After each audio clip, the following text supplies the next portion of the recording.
Yun, magandang morning sa inyo lahat mga kalapatids. So time check, 7:07 ng umaga. Ayan, nagpapatuka nga po tayo. Nagpapatuka tayo ng mga warriors natin. So ito yung breakfast nila. Almusal nila. Ito, simpleng-simple lang to mga kalapatids.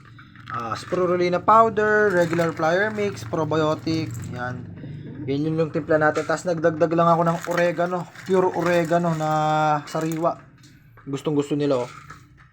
Tapos naglagay lang din ako ng bawang.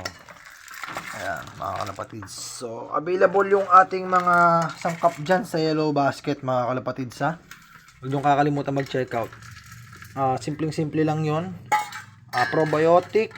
Tapos yung powder na available dyan sa ating basket na malunggay powders at oregano powder tapos probiotic mga kalapatids. Napakasimple lang.